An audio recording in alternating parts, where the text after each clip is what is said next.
মাটি খুঁড়লেই বেরিয়ে আসছে বিষধর সাপ, সঙ্গে মিলছে ডিমও। বিষধর সাপের মধ্যে রয়েছে গোখরা ও রাসেলস ভাইপার।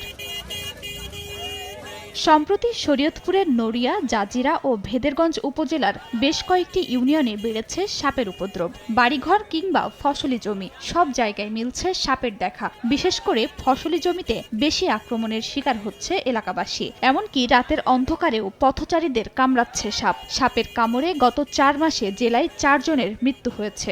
সবচেয়ে বেশি আতঙ্কিত চরাঞ্চলের বাসিন্দারা। কৃষিকাজ করতে গেলে অনেক সময় আমরা ভয় পাই, এটা বলে বিষাক্ত সাপ। ভ্যাকসিন পাইতে মানে রোগী আক্রান্ত বেশি হয়ে যায়। এই সাপের ভ্যাকসিনগুলো চলাঞ্চলের স্বাস্থ্য কমপ্লেক্সগুলোতে দেওয়া অত্যন্ত জরুরি। স্বাস্থ্য বিভাগ বলছে জেলার সব সরকারি হাসপাতালে সাপের পর্যাপ্ত অ্যান্টিভেনম মজুত রয়েছে। কাউকে সাপে কামড়ালে ওঝার কাছে না গিয়ে হাসপাতালে নেয়ার আহ্বান চিকিৎসকদের। নগদের কাছে সব গ্রাহকই প্রিয়, তাই তো সারা দেশে ক্যাশ আউট চার্জ সবচেয়ে কম।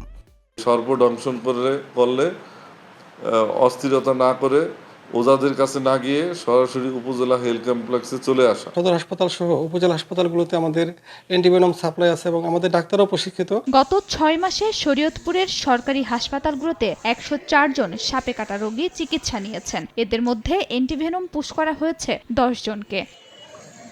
সময় সংবাদ, শরীয়তপুর।